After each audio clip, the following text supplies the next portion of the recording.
Nah. Bismillahirrahmanirrahim. Alhamdulillahi rabbil alamin. Wassalatu wassalamu ala Rasulillah wa ala alihi wa sahbihi wa man tabi'ahum bi ihsan ila yaumil ba'd.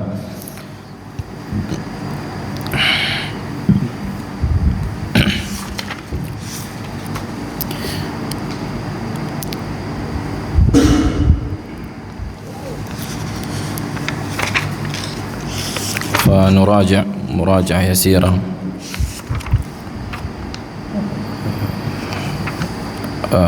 الحساب على قسمين. Bahwa hisab itu ada dua jenis, kemarin kita bahas kan. Yang pertama hisab apa? Naam, hisabun yasir. Apa makna hisab yang mudah?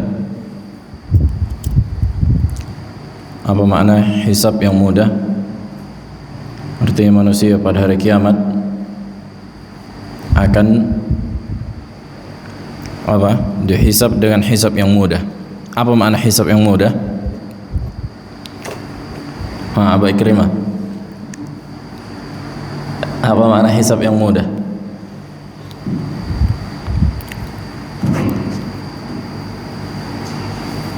Kaif Abu Raihan? Nah, jenis yang kedua hisab yang asir kan gitu. Kemudian apa perbedaan antara keduanya? Hisab yang mudah dan hisab yang sulit. Kevin, ma makna hisab yasir?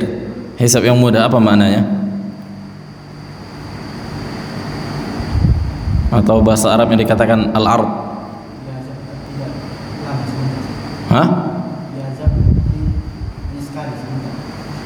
La, kef diazab tapi sekali. Berarti enggak mudah itu. Kalau diazab, ditampakkan dosa-dosa dan kesalahannya kan gitu, dikatakan ard. Kemudian seorang hamba tadi ketika ditampakkan dosa-dosanya, dia akui. Kemudian Allah ampuni. Kemudian Allah ampuni. Itulah yang dikatakan hisab yang mudah, hisabun yasir. Al-ard, ditampakkan dosa-dosa kita, kemudian Allah tanya, fa'alta kadza fi yaumin kadza, engkau lakukan ini di hari ini begini dan seterusnya, dijelaskan. Kita enggak bisa mengelak, kita katakan bala ya Rabb, benar ya Allah, aku lakukan dosa itu. Nah, adapun dosa yang telah bertaubat, jelas bertaubat kan gitu. Adapun dosa yang kita belum bertaubat, itulah bisa jadi diampuni oleh Allah Subhanahu wa taala dengan tauhid. Nah, maka kita akui, benar ya Allah, aku lakukan dosa ini. Enggak bisa kita mengelak kan gitu. Kemudian Allah tutup, kemudian Allah ampuni. Allah tutup dan Allah ampuni. Dan disebutkan dalam hadis al-katif. Kemudian Allah Subhanahu wa taala menutup setiap orang. Itu yang kita katakan sitr atau al-katif. Katif itu kayak tirai. Jadi Allah berdua dengan hambanya. Jadi orang lain enggak tahu. Itulah ditampakkan dosa-dosa kita. Nah, bagaimana sistemnya itu kan Allah alam, kita enggak tahu kita bagaimana. Yang jelas kita berdua dengan Allah, Allah tampakkan dosa-dosa kita, kemudian Allah tutup dan Allah ampuni. Ini yang dikatakan hisabun yasir. Nah, jenis yang kedua hisabun asir. Hisabun asir itu sebagaimana kata Nabi sallallahu alaihi wasallam, "Wa man nuqisha al-hisab 'udzib." Maka dia ditanya, "Limadza fa'alta kadza fi yaumin kadza?" Kenapa engkau lakukan dosa ini? Nah, ketika orang ditanya kenapa engkau lakukan, inilah bentuk azab. Inilah bentuk azab. Makanya kata Nabi sallallahu alaihi wasallam, "Ma minkum min ahadin illa sayukallimuhu Allahu yaumal qiyamah laisa bainahu wa bainahu turjuman." Kan gitu. Tidaklah salah seorang di antara kalian kecuali pasti akan berbicara dengan Allah. Ada interogasi nanti pada hari kiamat. Nah, munaqasyah, ada dialog dengan Allah. Maka tanpa penerjemah dengan bahasa yang Allah dan kita fahami, yang bahasa yang kita fahami dan Allah fahami juga, jelas tentunya kan gitu. Nah, apakah dengan bahasa Arab? Allahu a'lam. Apakah dengan bahasa Arab? Allahu a'lam. Nah, inilah yang dikatakan hisab. Kemudian ada juga manusia yang masuk ke dalam surga tanpa hisab, tanpa azab. Udah nggak ditanya-tanya lagi, nggak diguit-guit lagi apanya amalannya, langsung aja masuk ke surga. Kalau bahasa kita mungkin pintu VIP kan gitu, first class, langsung masuk. Nah, Itulah keutamaan orang-orang yang bertauhid, orang-orang yang selamat dari kesyirikan dan seterusnya. Dan semoga Allah jadikan kita di antaranya, kan gitu. Di antaranya juga Uqasyah bin Mihsan, ketika Nabi SAW menyebutkan 70.000 golongan yang masuk surga tanpa hisab, tanpa adab, enggak ditanya-tanya lagi dosanya, udah langsung aja masuk ke dalam surga. Sebagian juga disebutkan ada orang-orang yang masuk ke dalam surga apa? Bisalasil, dirantai, seolah-olah dipaksa mereka masuk surga. Seolah-olah dipaksa mereka masuk surga. Ini disebutkan di riwayat Bukhari. Nah, ini berkaitan tentang apa? Tentang hisab. Begitu juga tentang apa? Catatan amalan, bahwa ada manusia yang menerima catatan amalnya dari sebelah kanan. Nah, itu catatan amal baiknya. Ada yang sebelah kiri dan dari belakang. Itu apabila yang buruk dia nggak mau terima, kan gitu. Nah,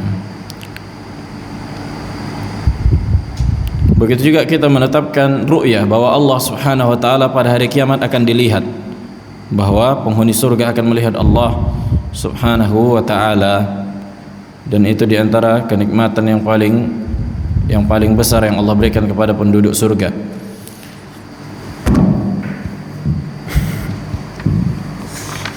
Baik, sekarang masuk pembahasan baru. Qala al-Imam Al-Muzani rahimahullahu ta'ala di dalam kitab beliau Syarh As-Sunnah. Qala al-muallif, qala wat-ta'atu li ulil amri fima kana 'inda Allah 'azza wa jalla mardiya wa ijtinabu ma kana 'inda Allah musqita wa tarkul khuruji 'inda ta'addihim wa jawrihim wa taubatu ila Allah kaima ya'tifu bihim ala ra'iyatihim. Subhanallah.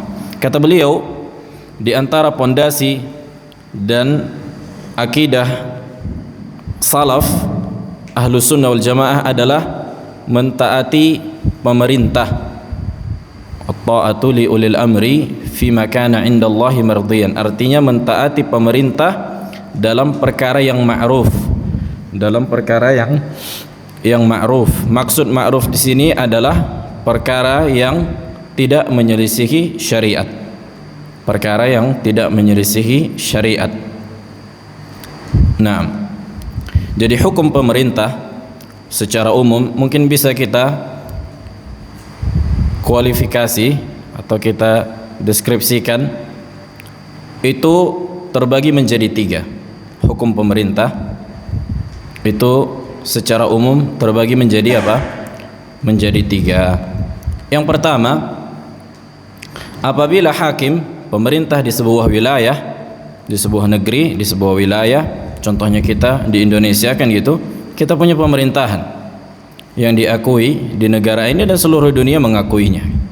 Nah, hukum yang terjadi di negeri kita ini ada sekitar 3 perkara.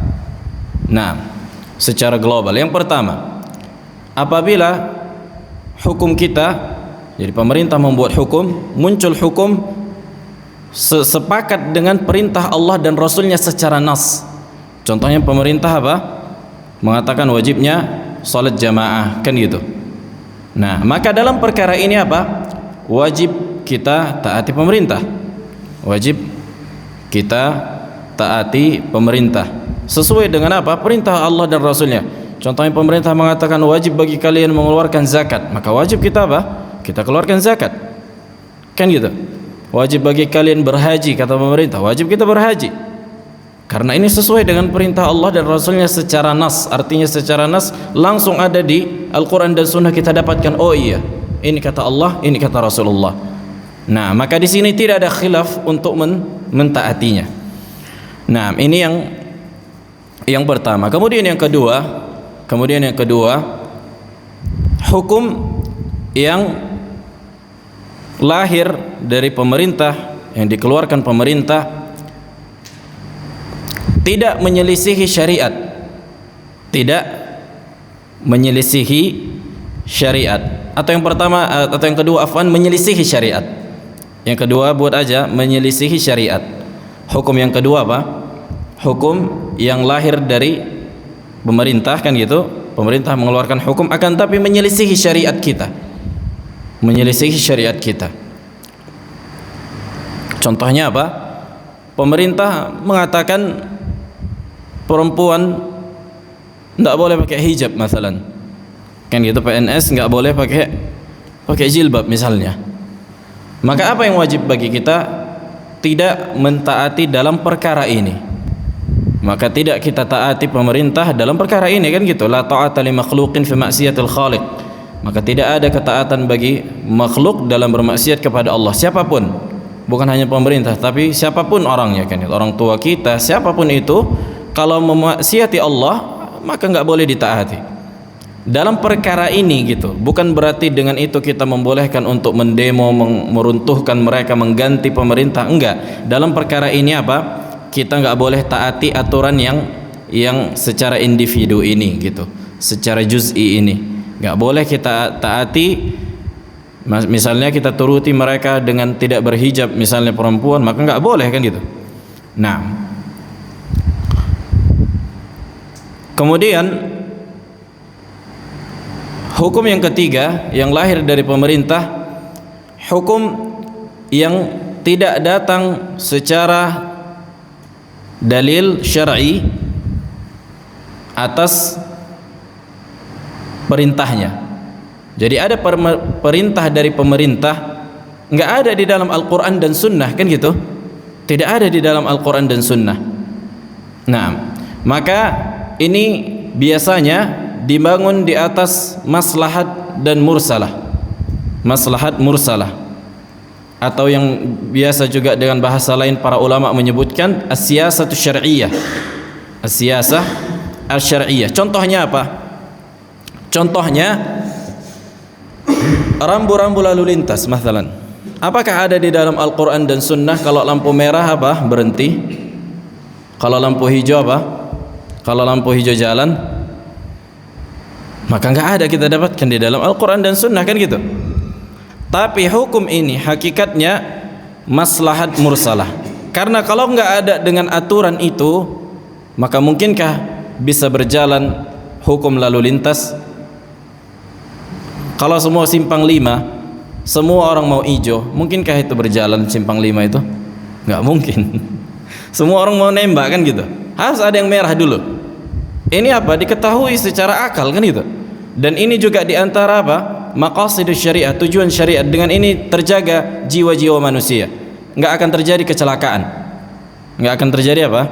Kecelakaan. Karena kalau merah semua atau hijau semua, habis orang udah bermatian mungkin di jalan sana, kan gitu. Nah, ini wajib kita apa? Wajib kita patuhi. Wajib kita patuhi. Begitu juga contohnya pembuatan KTP, pembuatan paspor. Ini diantara apa? Siyasah syar'iyah dikatakan. Siyasah syar'iyah. Karena dengan begitu seseorang bisa didata, kan begitu. Misalnya si fulan mau haji, dengan datanya ini penting supaya membedakan dia antara orang yang lain, kan itu, yang bukan warga negara Indonesia. Bahkan disebutkan sebagian para ulama, walaupun ada sebagian ulama yang menganggap hukum foto itu apa? Haram.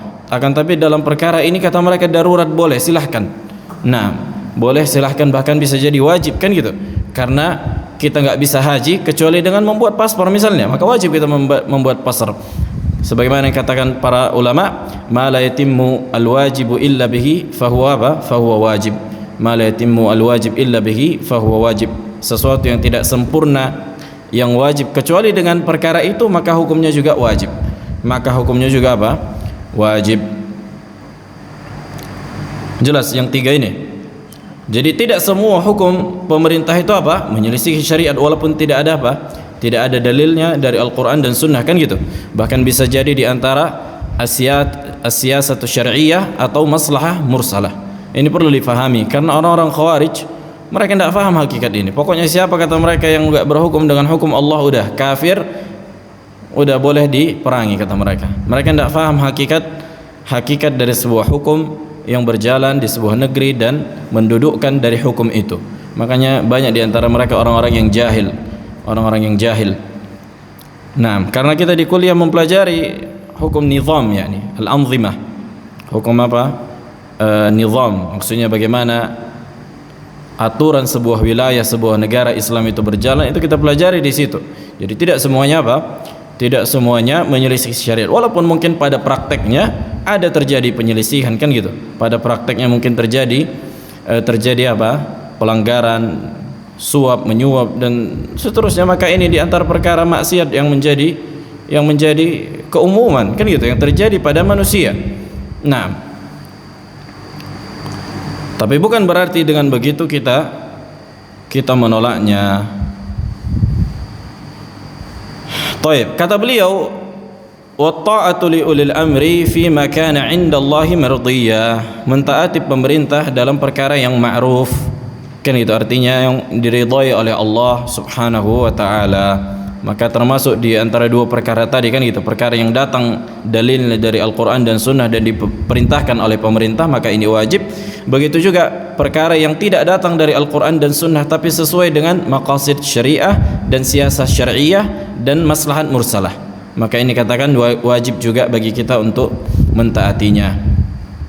Adapun perkara yang menyelisihi syariat yang jelas, maka ini tidak boleh kita taati. La ta'ata li makhluqin fi ma'siyatil khaliq, kama qala alaihi salatu wassalam. Qala wajtinabu ma kana 'inda Allahi muskhitan, dan menjauhi segala sesuatu yang bisa mendatangkan murka Allah. Itulah maknanya tidak boleh mentaati pemerintah dalam perkara yang mungkar. Tidak boleh mentaati pemerintah dalam perkara yang mungkar.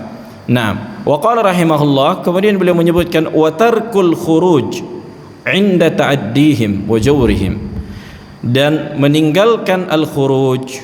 Makna al-khuruj ada dua kata para ulama. Yang pertama, al-khuruj al-hissi.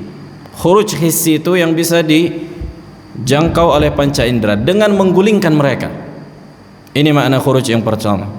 Yang pertama dengan demo kan gitu, kita kumpulkan kekuatan, kemudian kita datang misalnya ke istana presiden, kemudian kita bunuhi orang-orang di situ misalnya. Maka ini dikatakan khuruj ini. Mengapa? Merebut kekuasaan gitu. Yang udah ada berdiri di situ dikatakan khuruj. Ini secara hissi kan gitu. Secara hissi maksudnya bisa dijangkau oleh panca indera yang benar-benar keluar apa? Menggulingkan. Ini secara hissi. Kemudian khuruj maknawi dengan lisan.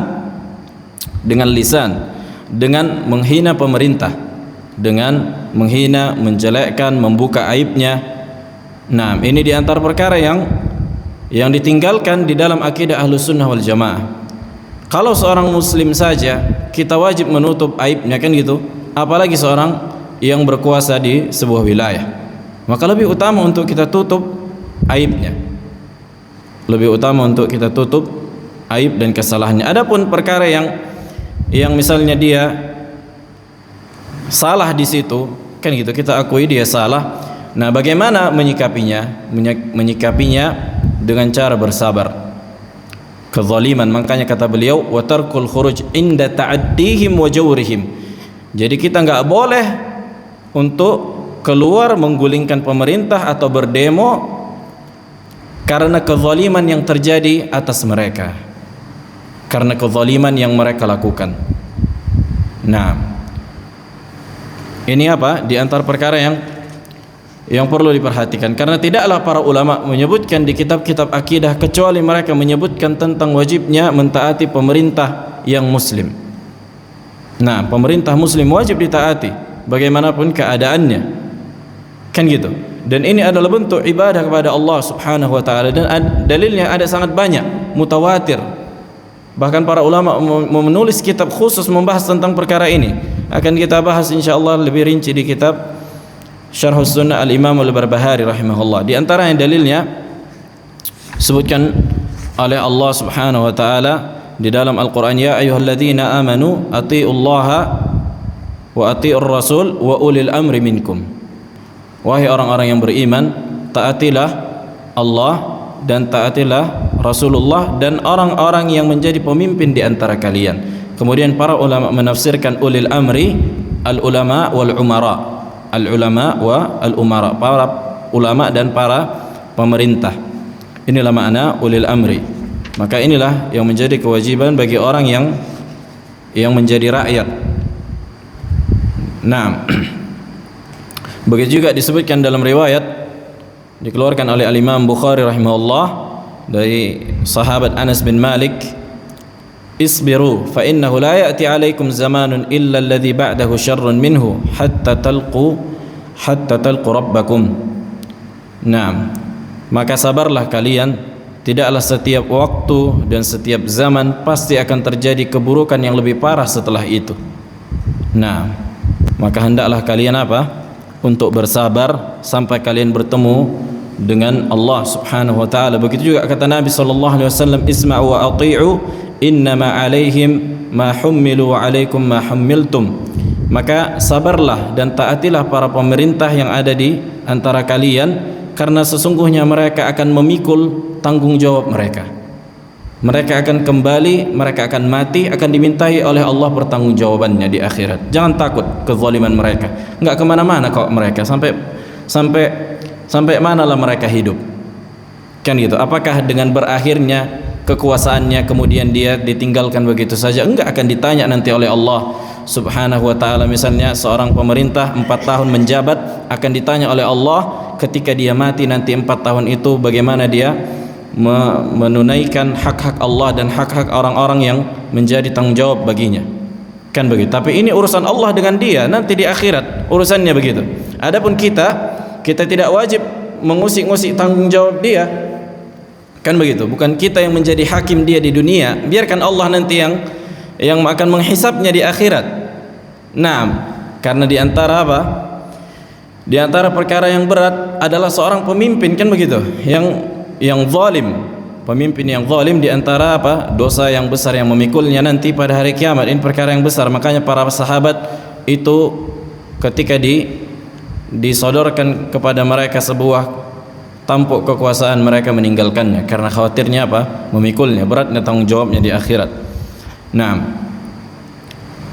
begitu juga kata Nabi sallallahu alaihi wasallam, innaha satakunu ba'di athratun, sesungguhnya akan terjadi setelah peninggalanku atharatun. Atharatun kata para ulama, tafdilun nas ba'duhum ala ba'd, yang dimana pemerintah setelah kepemimpinan Nabi itu memuliakan sebagian orang dan meninggalkan sebagian lain. Itulah makna atharah. Berarti ada apa? Pilih kasih.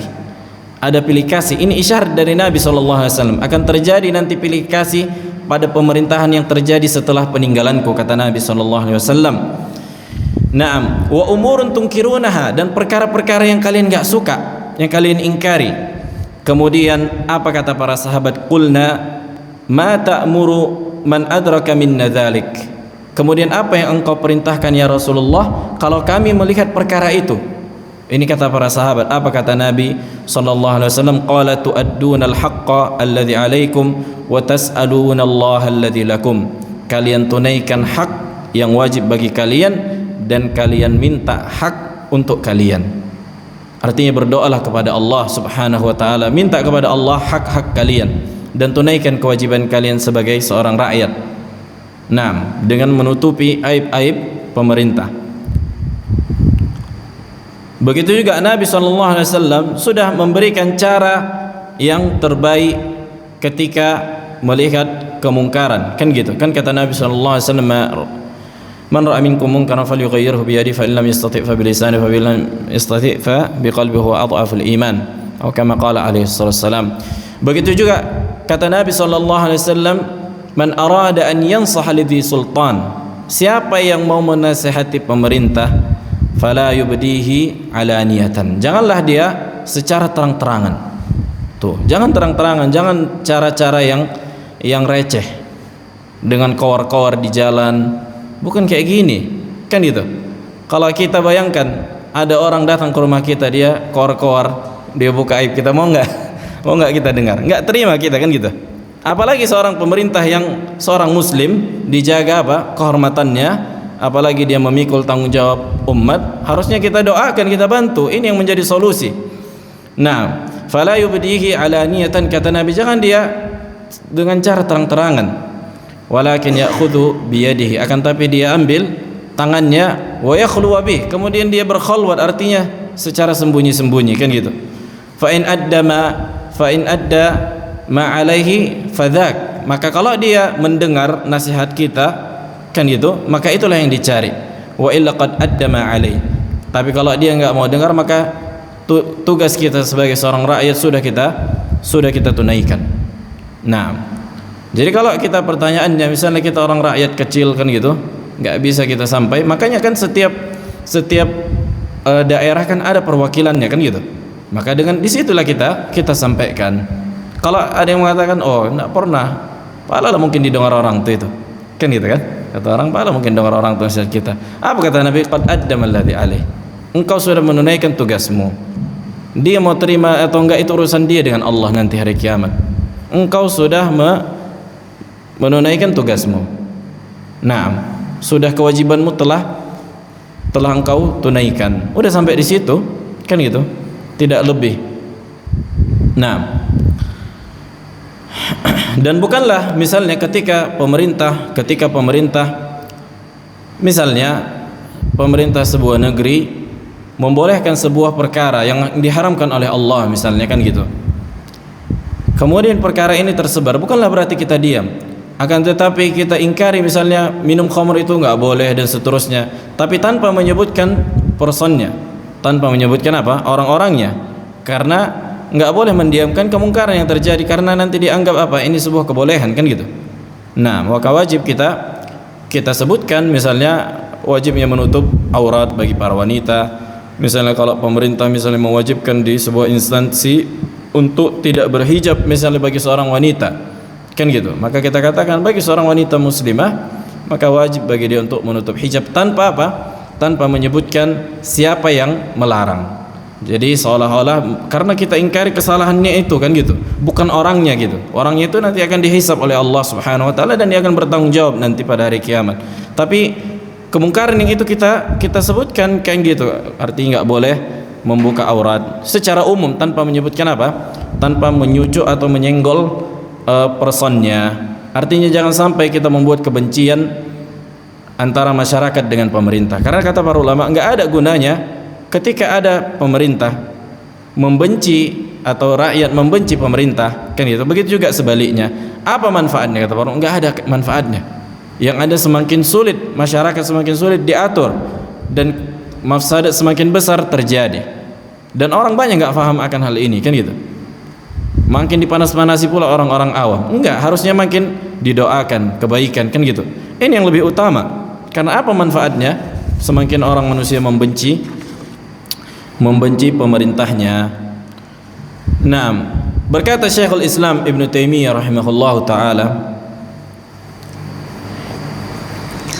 "Wala'allahu la yakadu yu'rafu ta'ifatun kharajat 'ala dhi sultan illa wa kana fi khurujiha min al-fasad ma huwa a'zamu min al-fasad alladhi azalathu." Kata Syekhul Islam Ibn Taimiyah rahimahullah, dan tidak pernah diketahui ada kelompok yang keluar kepada pemerintahnya, yang khuruj, yang demo, yang ingin menggulingkan dan seterusnya, kecuali demonstrasi yang mereka lakukan, penolakan yang mereka lakukan, kecuali muncul mafsadat yang lebih besar daripada mafsadat yang ingin mereka hilangkan. Ini sudah kaidah, makanya diharamkan kan kayak gitu. Tidaklah seseorang menempuh cara-cara yang tidak syar'i kecuali muncul mafsadat yang lebih besar. Kan mereka ingin menghilangkan mudarat kan gitu yang terjadi pada pemerintahan mereka, tapi dengan cara yang tidak syar'i. Jadi janganlah mereka berhujjah dengan mengatakan, oh pemerintah kita kan membolehkan demo. Kan gitu di antara syubhat mereka. Pemerintah kita kan membolehkan demo kata mereka, berarti kita boleh dong demo. Maka kita katakan, nah pemerintah kita membolehkan bukan berarti mereka menyuruh ente demo. Kan gitu, akan tapi hanya sebatas tidak dilarang kan itu satu. Kemudian kita katakan Allah dan Rasulnya melarang, Allah dan Rasulnya melarang perkara itu. Nah, makanya kita mentaati pemerintah ini dalam bentuk ketaatan kepada Allah dan Rasulnya, bukan ingin cari apa, cari tampuk pula atau dikatakan penjilat penguasa, waliyadzubillah. Nah, ini akidah Ahlus Sunnah wal Jamaah dan tidaklah kita dapati di kitab-kitab para ulama, kitab Imam Ahmad Ushulus Sunnah, semua para ulama yang menulis kitab-kitab akidah kecuali menyebutkan tentang ketaatan kepada pemerintah, tentang ketaatan kepada pemerintah. Dan para ulama menulis tentang syubhat-syubhat yang tersebar di sini. Karena di antaranya mereka memiliki apa? Syubhat. Setiap dalil itu mereka memiliki syubhat. Termasuk di antaranya kata mereka, oh pemerintah itu kan yang wajib ditaati adalah pemerintah muslim. Adapun pemerintah yang sekarang kata mereka kafir. Pemerintah yang sekarang kata mereka kafir karena tidak berhukum dengan hukum Allah. Maka di sini ada rinciannya kan gitu. Tidak semua yang berhukum dengan hukum yang bukan hukum Allah itu otomatis menjadi kafir. Sebagaimana yang kita ketahui penjelasan para ulama, termasuk di antaranya penjelasan Syekh Muhammad bin Abdul Wahhab rahimahullah. Maka berhukum dengan hukum selain Allah itu ada rinciannya. Kan gitu. Apabila dia melakukannya karena hawa nafsu, kan itu karena kecintaannya kepada dunia dan seterusnya, maka tidak menjadi kafir. Maka tidak menjadi kafir. Yang menjadi kafir itu apabila dia meridai dan meyakini hukum selain Allah itu lebih baik dan lebih utama dibandingkan hukum syar'i, kemudian dia lakukan atau dia tidak lakukan, maka menjadi kafir. Ini yang dikatakan kufur al-istihlal. Kufur al-istihlal. Naam. Dan rinciannya ada panjang pembahasan masalah al-hukum bi ghairi ma anzalallah. Akan datang pembahasannya insyaallah taala di kitab yang akan datang. Baik, kemudian kata beliau rahimahullah, wat taubatu ilallah. Apa solusinya kata beliau? At-taubatu ilallah. Jadi bagaimana cara menolak kezaliman pemerintah? Kata mereka bertaubat kepada Allah. Kaima ya'tifu bihim ala ra'iyati, supaya mereka berlemah lembut kepada rakyatnya. Ini kata al-Imam Al-Muzani rahimahullahu taala. Naam. Berkata Syekhul Islam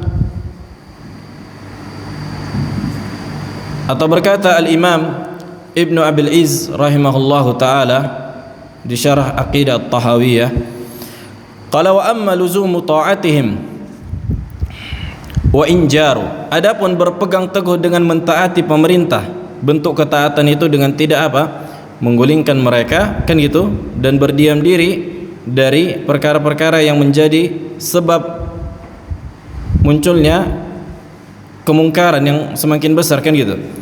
Adapun mentaati pemerintah dan berpegang teguh dengan itu walaupun mereka zalim, wa injaru fali'annahu yatarattabu 'ala al-khuruj min ta'atihim min al-mafasid ad'afu ma yahsulu min jawrihim. Karena dengan mendemo mereka, melakukan demonstrasi, melakukan apa istilahnya reformasi dan seterusnya, kan gitu, ini bisa memunculkan mafsadat yang lebih besar dibandingkan kezaliman yang mereka lakukan.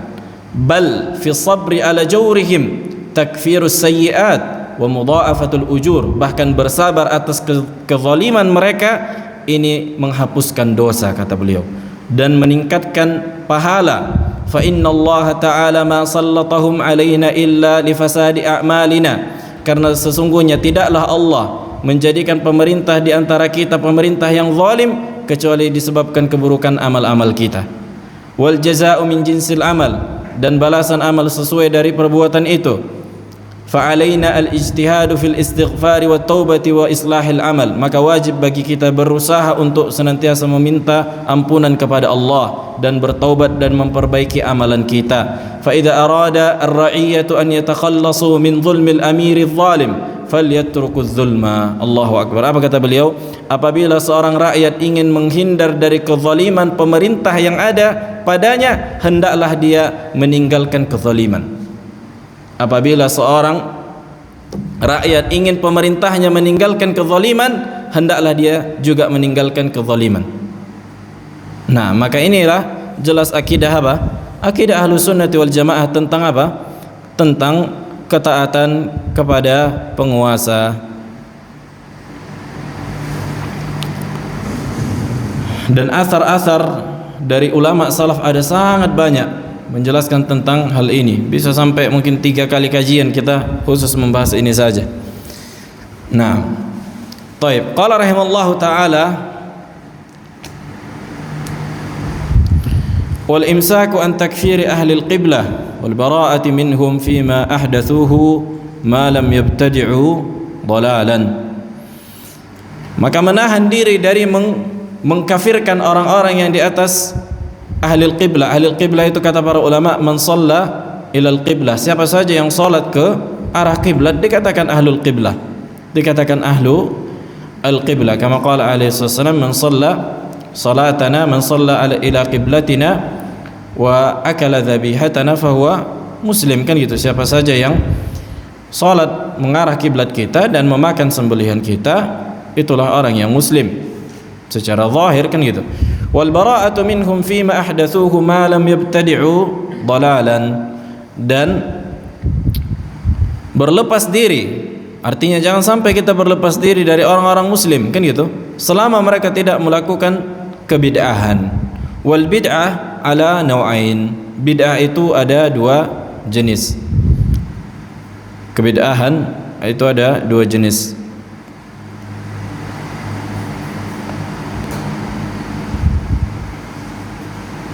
Atau afwan, tiga jenis. Yang pertama, jenis yang pertama al-bid'ah al-mukaffirah. Bid'ah al-mukaffirah, kebid'ahan yang mengeluarkan pelakunya dari keislaman. Kebid'ahan yang mengeluarkan pelakunya dari keislaman. Contohnya kesyirikan, kan gitu. Atau keyakinan yang mengandung kekufuran, misalnya meyakini Al-Quran makhluk, maka ini apa? Mukaffirah, menolak sifat-sifat Allah, mengingkari sifat Allah. Ini diantara bid'ah mukaffirah, mengeluarkan pelakunya dari keislaman. Kemudian jenis yang kedua, kebid'ahan yang tidak mengeluarkan pelakunya dari keislaman, akan tapi mengeluarkan pelakunya dari ahli sunnah. Kebid'ahan yang tidak mengeluarkan pelakunya dari keislaman, dia enggak apa? Dia enggak kafir, tapi mengeluarkan dia dari apa? Dari koridor ahli sunnah. Contohnya apa? Contohnya bid'ah khuruj ila waliyil amr, kan gitu. Bentuk demo orang-orang Ikhwanul Muslimin, orang-orang sururiyin. Nah, maka ini apa? Ini mereka suka tuh demo-demo. Maka ini menyelisihi usul akidah Ahlus Sunnah, mereka mubtadi'. Akan tapi mereka enggak kafir. Akan tapi mereka enggak apa? Tidak kafir. Ini jenis yang kedua. Kemudian jenis yang ketiga, al-bid'ah amaliyah. Bid'ah amaliyah.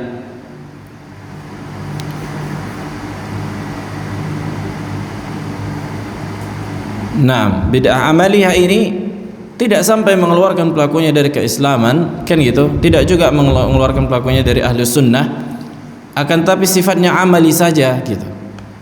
Nah, akan tetapi kalau dia terus menerus membangun atau beramal dengan amalan itu, bisa jadi dia keluar dari ahli sunnah. Nah, bisa jadi dia keluar dari ahli sunnah.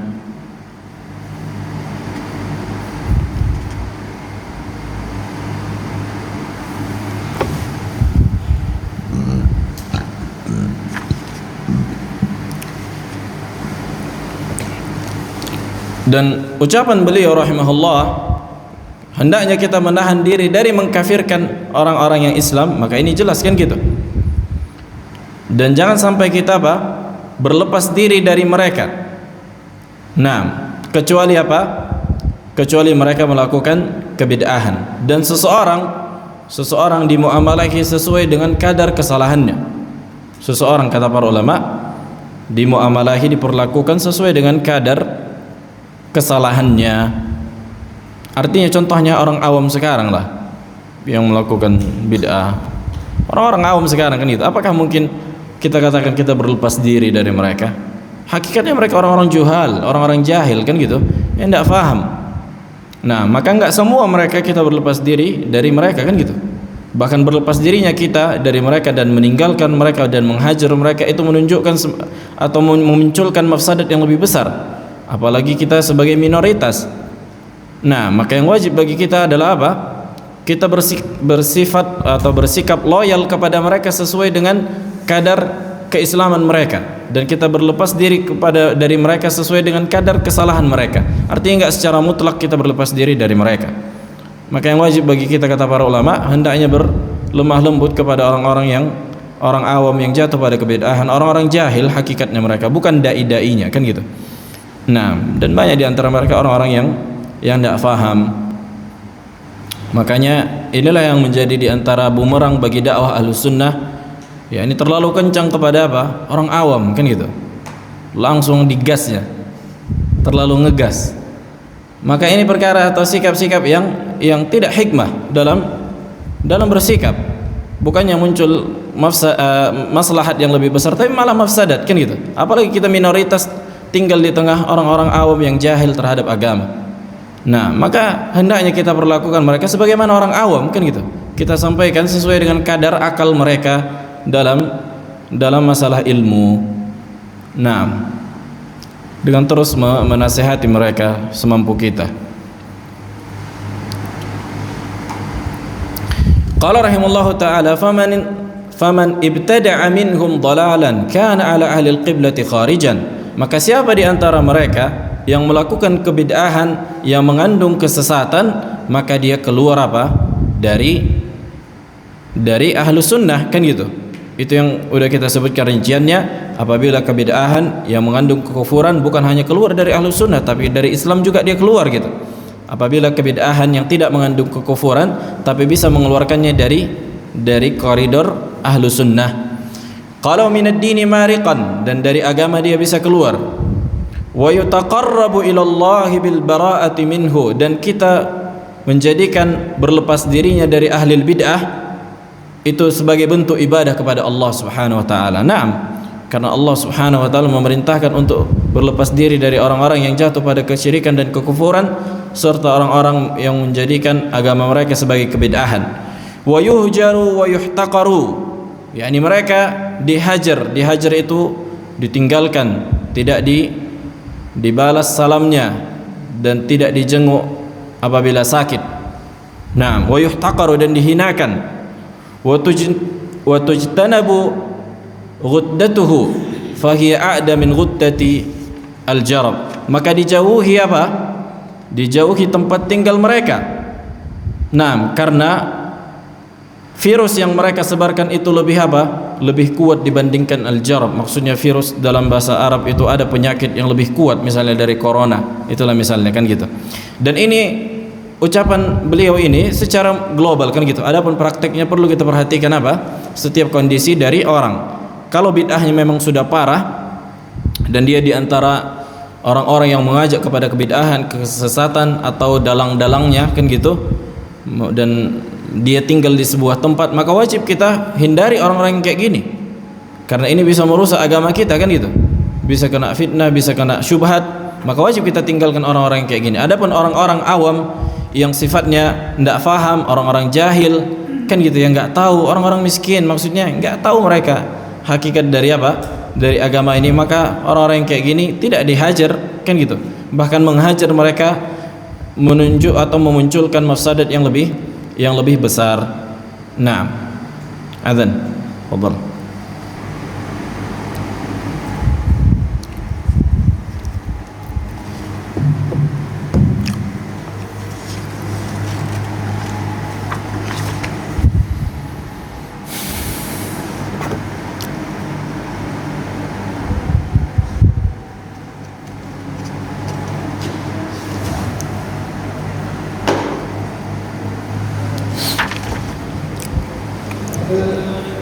نعم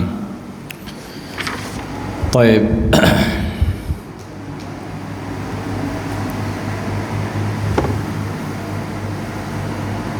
في سؤال؟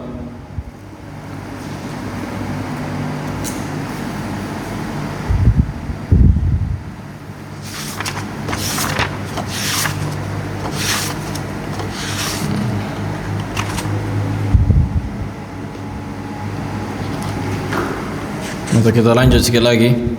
Qala rahimallahu ta'ala wa yuqalu bifadli khalifati Rasulillah alaihi salatu wassalam Abi Bakar As-Siddiq.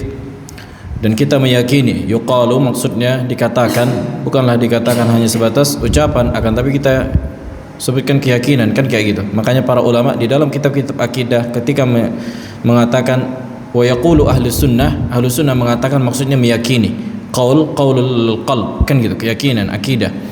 Nah, kita meyakini bahwa keutamaan khalifah pengganti Rasulullah SAW yakni Abu Bakar As-Siddiq. Kenapa para ulama menyebutkan keutamaan para sahabat di antaranya Khulafaur Rasyidin? Karena ingin menyelisihi siapa? Orang-orang Ar-Rafidah. Orang-orang Rafidah mereka memuamalahi para sahabat dengan cara menghina, mengkafirkan dan membuat kedustaan kepada mereka. Bukan hanya kepada para sahabat tapi juga kepada istri-istri Nabi alaihi salatu wassalam. Nah, maka ini diantara bentuk penyimpangan bahkan kekufuran. Nah, begitu juga yang tadi, kenapa para ulama menyebutkan tentang wajibnya ketaatan kepada pemerintah, menunjukkan bahwa yang menyelisihi Ahlus Sunnah di situ siapa? Orang-orang Khawarij. Dan tidaklah para ulama menyebutkan semua firqah yang sesat, ini kaidah, semua firqah yang sesat selain ahlu sunnah kan firqah yang sesat, tidaklah semua mereka kecuali mengajak kepada untuk khuruj kepada para penguasa yang zalim. Semuanya, orang-orang Mu'tazilah, orang-orang Asy'ariyah, semuanya kata para ulama, firqah yang sesat tidaklah mereka menjadi firqah yang sesat kecuali ujungnya mereka mengajak kepada untuk keluar khuruj kepada para penguasa yang zalim. Maka kita tidak dapatkan kecuali ahlu sunnah yang mengajak taat kepada penguasa yang muslim walaupun dia apa? Walaupun dia zalim. Naam. Kemudian beliau menyebutkan di sini Abu Bakar As-Siddiq radhiyallahu taala anhu, fa huwa afdalul khalqi wa akhyaruhum ba'da Nabi alaihi salatu wassalam. Maka Abu Bakar As-Siddiq adalah manusia terbaik, kan itu? Setelah Nabi alaihi salatu wassalam. Akhyaruhum sebenarnya khairuhum itu apa? Akhyaruhum ism tafdhil, lakin kenapa dihapuskan hamzah? Likathratil isti'mal, seperti syarrukum artinya asyarrukum. Nah, ada ism tafdhil, ini secara bahasa. Wa thunniya ba'dahu bil Faruq wa huwa Umar ibn Khattab radhiyallahu taala anhu. Kemudian yang kedua setelah Abu Bakar yang lebih utama siapa di antara para sahabat yang lain? yakni Umar Al-Faruq, yakni Umar bin Khattab radhiyallahu taala anhu. Fahuma wazira Rasulullah alaihi salatu wassalam, dan kedua orang ini adalah menteri Nabi alaihi salatu wassalam. Kan gitu.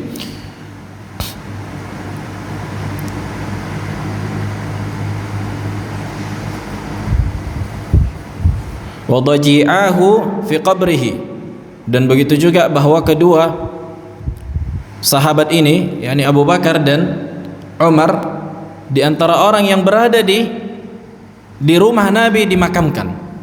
Tuh, di rumah Nabi kan gitu, alias di rumah Aisyah mereka dimakamkan. Rasulullah, kemudian Abu Bakar dan Umar. Nah, qala wa thulitha bi Dzi An-Nurain Utsman ibn Affan. Kemudian yang ketiga setelah Abu Bakar dan Umar, Utsman ibn Affan. Thumma bi Dzi Al-Fadl wa Tuqa Ali bin Abi Talib radhiyallahu taala anhum ajma'in. Kemudian yang keempat adalah Ali ibni Abi Talib, Ali bin Abi Talib. Naam. Maka keutamaan mereka, keutamaan mereka itu sesuai dengan apa? Kedudukan mereka sebagai penguasa, kan gitu, sebagai pemimpin. Makanya pemimpin setelah Nabi alaihissalam siapa? Abu Bakar, kemudian Umar, kemudian Utsman, kemudian Ali. Kedudukan mereka itu setara dengan, maksudnya apa? Urutan mereka secara kepemimpinan. Nah, tafdiluhum atau fadilatuhum, nah, atau tartibuhum fil fadl katartibihim fi al-khilafah, kata para ulama. Urutan mereka sesuai dengan keutamaannya, artinya sama dengan urutan mereka dengan kepemimpinan. Nah, thumma al-baqin, kemudian setelahnya min al-asharati alladhina awjaba lahum Rasulullah alaihi salatu wassalam al-jannah, 10 orang yang dikabarkan menjadi penghuni surga. Wa nukhlis li kulli rajulin minhum minal mahabbati biqadri alladhi awjaba lahum Rasulullah alaihi salatu wassalam minat tafdil. Maka hendaknya kita mengikhlaskan, mensucikan kecintaan kita kepada setiap di antara mereka. Tuh. Nah, dan keyakinan ahlu sunnah adalah mencintai para sahabat, kan gitu, sesuai dengan kadar apa yang Rasulullah wajibkan kepada mereka atau kepada kita untuk mencintai mereka. Artinya kita enggak berlebihan mencintai mereka sehingga menyembah mereka. Nah, thumma li sa'iri ashabi man ba'dihim radhiyallahu anhum ajma'in. Kemudian setelahnya seluruh para sahabat yang lain. Seluruh para sahabat yang lain. Oleh karena itu para ulama mengatakan as-sahabatu la ya'diluha syai'. Persahabatan kepada Nabi sallallahu alaihi wasallam itu enggak bisa ditandingi. Tidak bisa ditandingi. Nah, menunjukkan besarnya pahala para sahabat. Begitu juga kata Nabi sallallahu alaihi wasallam, la tasubbu ashabi, jangan kalian mencela sahabatku. Law anna ahadakum anfaqa mithla uhudin dhahaba la yablughu mudda ahadihim wala nasifa, kama qala alaihi salatu wassalam. Sekiranya kalian berinfak emas sebesar gunung Uhud, tidak akan sampai pahalanya seperti mereka berinfak walau hanya setengah mud, setengah pegangan tangan kalian, setengah pegangan tangan dari mereka. Nah, artinya setengah mud mereka, coba satu genggam mereka berinfak atau bersedekah dengan beras misalnya, para sahabat, atau dengan gandum. Kemudian kita datang dengan emas sebesar gunung Uhud, kan gitu, kita sedekahkan, maka itu enggak bisa mengalahkan pahala yang mereka dapatkan di sisi Allah Subhanahu wa taala. Menunjukkan besarnya pahala para sahabat, kan gitu, ketika mereka berjihad, berjuang menolong Nabi alaihi wasallam, muhajirin wal ansar. Ada banyak kisah-kisah yang menunjukkan pengorbanan para sahabat membela Islam. Makanya kata para ulama, man arada an yat'an fil Islam fat'an fi ashabi Rasulillah alaihi salatu wasallam. Siapa yang mau mencela agama Islam, maka silahkan cela sahabat Nabi alaihissalam. Artinya mencela sahabat Nabi sama dengan mencela Islam, karena kita tidak mendapatkan ilmu dari Nabi SAW kecuali dari para sahabat. Kita enggak dapatkan ilmu hadis-hadis seluruh diriwayatkan para sahabat. Makanya orang-orang Syiah memiliki kitab apa? Kitab hadis tersendiri dan seluruhnya dusta. Makanya mereka enggak mau pakai apa? Bukhari, Muslim, Abu Dawud, Sunan, Tirmidzi, Ibnu Majah, seterusnya. Mereka punya kitab hadis sendiri dan seluruhnya dusta. Nah, makanya orang-orang Syiah ini memang ini agama apa ini? Memang paling jauh. Semua firqah yang menyandarkan diri kepada Islam, Syiah lah orang yang paling jauh. Makanya kata para ulama, ini sebenarnya agama Majusi ini, orang-orang Majusi sebenarnya orang-orang Syiah, bukan Islam. Bukan Islam. Makanya para ulama di antara Syekhul Islam Ibnu Taimiyah rahimahullah mengikutkan orang-orang Asy'ariyah sebagai ahlu sunnah apabila berhadapan dengan Syiah. Ahlu sunnah secara umum dia bilang Asy'ariyah udah, orang-orang Asy'ariyah, orang-orang Maturidiyah. Karena orang-orang Asy'ariyah dan Maturidiyah dalam keyakinan mereka tentang para sahabat ini masih apa? Masih benar gitu. Orang Syiah ini udah kejauhan. Jauhnya ini udah terlalu jauh gitu. Walaupun orang-orang Asy'ariyah memiliki penyimpangan di dalam akidah dan seterusnya, dan mereka bukan ahlu sunnah secara umum, tapi kalau dihadapkan, dibandingkan sama Syiah, oh ini udah jauh kali lah lebih bagus gitu. Kalau dibandingkan sama Syiah nih, orang-orang Asy'ariyah, mereka lebih dekat dengan apa? Dengan ahlu sunnah. Akan tapi mereka hakikatnya bukan ahlu sunnah. Inilah makna kalam Syekhul Islam Ibnu Taimiyah rahimahullah ketika mengatakan ahlu sunnah itu Asy'ariyah, Maturidi dan seterusnya apabila berhadapan dengan Syiah. Karena Syiah ini udah kelewatan gitu. Kan gitu. Mereka tidak lagi pakai Bukhari, Muslim dan seterusnya. Orang-orang Asy'ariyah masih pakai Al-Quran, mereka kita masih sama, kan gitu. Akan tapi mereka jatuh pada sebagian usul yang memang menyimpang, mereka orang-orang Asy'ariyah, ahlul kalam. Tapi masih mending apabila dibandingkan dengan orang Syiah. Nah, dan ucapan para ulama tentang Syiah dan Rafidhah ada banyak. Dan hakikat dari mereka orang-orang kufar, kan gitu. Walaupun untuk menghukumi secara person perlu dirinci, karena ada sebagian mereka yang menyandarkan sendiri, ya ini orang-orang Syiah, kita Syiah gitu, orang-orang Houthi, kita di Yaman ada orang-orang Houthi namanya. Akidah dari Houthi ini akidahnya dalam perkara iman itu atau dalam perkara asma sifat akidah Mu'tazilah. Akan tapi mereka sepakat dengan imamah, Imam Ali, Imam Fulan, Al-Ithna Asyariyah, Imam 12, dan mereka khilaf ada yang mengatakan imam yang 12, ada yang 10, ada yang 8, ada yang 7. Nah, tapi mereka sepakat tentang imam-imam mereka dan kemaksuman imam-imam mereka. Imam mereka itu maksum, bahkan sebagian mereka mengangkat imam mereka lebih utama dibandingkan Nabi alaihi wasallam, para anbiya. Nah, bahkan sebagian mereka menyembah imam-imam mereka. Jadi firqah Syiah itu ada banyak sekali gitu. Ada yang kayak Nusairiyah yang di Suriah dan seterusnya, itu mereka kufur mahad, firqah batiniyah. Jadi nggak ada salat sama mereka, memang nggak ada hijab, nggak ada, pokoknya udah bukan Islam, cuma nama saja menyandarkan kayak gitu. Nah, si Bashar Assad itu kan, nah sampai dibuatnya patung untuk disuruhnya menyembah dia. Taib. Kemudian kata beliau rahimahullah, wa yuqal bi fadlihim wa yuzkaruna bi mahasin af'alihim, dan kita meyakini keutamaan para sahabat dan tidaklah kita menyebutkan kecuali perbuatan mereka yang mulia. Wa numsik anil khawd fi ma syajara bainahum, hendaklah kita menahan diri untuk tidak menyebutkan perselisihan yang terjadi di antara mereka. Fahum khiyaru ahli al-ardi ba'da nabiyihim, dan merekalah sebaik-baik manusia di muka bumi setelah nabi mereka. Irtadahumullahu azza wa jalla li nabiyhi, karena Allah subhanahu wa ta'ala meridai mereka untuk menjadi sahabat nabinya alaihi salatu wassalam, kan gitu disebutkan dalam hadis. Allah melihat hati-hati manusia, kemudian melihat hati Muhammad alaihi salatu wassalam, kemudian Allah jadikan nabi, kemudian melihat hati-hati manusia, kemudian melihat hati para sahabat, sehingga Allah jadikan sahabat atau orang-orang itu menjadi sahabat Nabi alaihi salatu wassalam. Wa ja'alahum ansaran lidinihi fahum a'immatud din wa a'lamul muslimin radhiyallahu ta'ala anhum ajma'in. Inilah akidah Ahlussunnah wal Jamaah tentang apa? Tentang para sahabat. Nah, fi soal.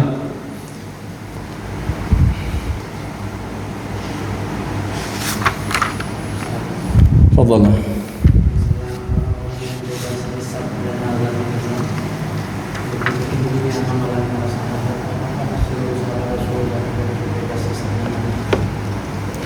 Nah, di sini pertanyaan beliau, kita melihat bahwa tingginya pahala atau amalan para sahabat, kan gitu.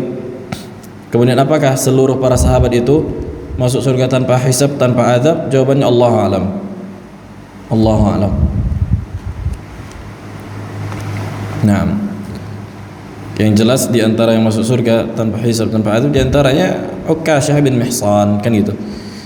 Ketika Nabi menyebutkan orang-orang yang masuk ke dalam surga tanpa hisab, tanpa azab, kemudian berdiri Ukasyah bin Mihsan, ya Rasulullah, ud'u Allah an yaj'alani minhum. Ya Allah, ya Rasulullah, mintalah kepada Allah, doakanlah kepada Allah supaya aku di antara orang yang masuk surga tanpa hisab, tanpa azab. Kemudian kata Nabi sallallahu alaihi wasallam, anta minhum.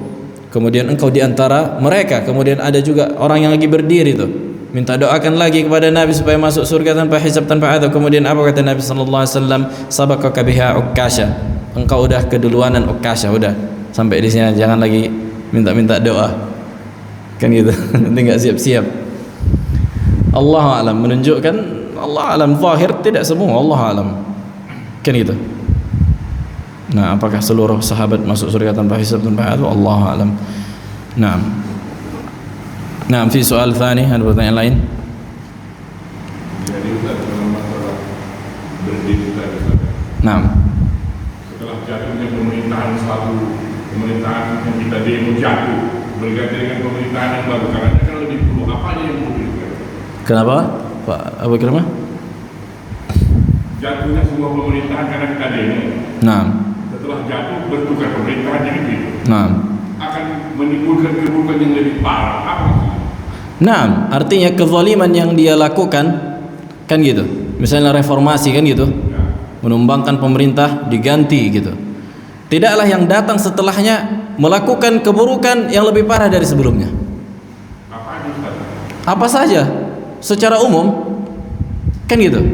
Secara umum demikian gitu. Allah alam apa yang akan terjadi keburukan yang lakukan. Yang jelas sampai ada orang-orang mengatakan lebih enak pemerintahan si fulan dulu. Kan itu. Orang-orang yang lama hidup paham. Anak baru kemarin sore. Sampai orang mengatakan lebih enak pemerintahan Pak ini dulu, kan gitu. Ini menunjukkan apa?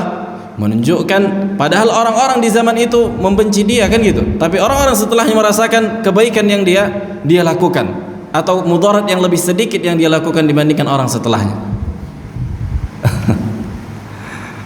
Nah, makanya inilah, jadi syariat kita tidaklah melarang sesuatu kecuali ada maksud dan tujuannya. Kan itu, tidaklah melarang karena Allah Subhanahu wa taala memiliki hikmah. Ada tujuannya kenapa ini dilarang. Kan kayak gitu. Ada hikmahnya, bukan sebatas oh karena kalian orang yang gampang dicekokin, orang-orang bodoh gitu. Enggak. Ini ada hikmahnya yang kalian enggak paham kan gitu. Bahkan ulama kita lebih paham tentang yang waqi' yang terjadi. Nah, yang fakta di lapangan.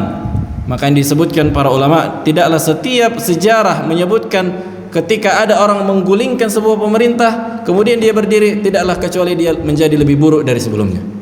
Kecuali dia menjadi lebih buruk dari sebelumnya. Nah, jadi apa manfaatnya kan gitu, kita gulingkan nanti balik kita digulingkan orang, gitu-gitu aja, nggak siap-siap.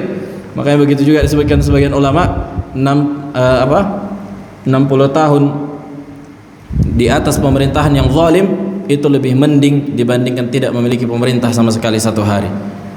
Karena kepemerintahan ini kata para ulama ini sesuatu yang wajib, karena dengan begitu dijaga hak-hak manusia kan gitu, ada tempat pengaduan kita gitu. Kalau nggak ada pemerintahan habis sudah, ini mengambil ini membunuh ini. Makanya ditegakkan pemerintahan ini perkara fardhu kifayah kan gitu. Jadi walaupun ada kezaliman, ada kekurangan, iya kita doakan supaya Allah perbaiki kan gitu. Nah, jangan lagi makin kita koyak-koyak, makin parah pula nanti. Nah, jadi yang wajib bagi kita ya kita usahakan, kita doakan. Dan kezaliman yang mereka lakukan, para penguasa, korupsi dan seterusnya, mereka akan dihisab oleh Allah. Sampai mana sih kan gitu. Berapa lama mereka akan kembali? Apakah Allah membiarkan begitu saja makan misalnya harta manusia dengan cara yang batil kan gitu? Enggak. Akan dikembali, jangan takut gitu. Makanya rata-rata kata para ulama, orang-orang yang tidaklah orang-orang yang keluar berusaha menjatuhkan pemerintah dan seterusnya kecuali masalah dunia aja yang semua. Masalah urusan perut aja semua itu. Kan gitu. Tapi kalau udah dikasih dia duit, diamnya dia itu.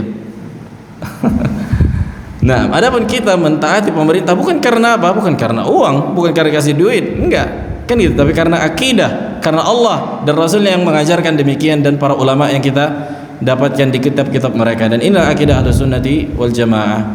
Nah, alhamdulillah.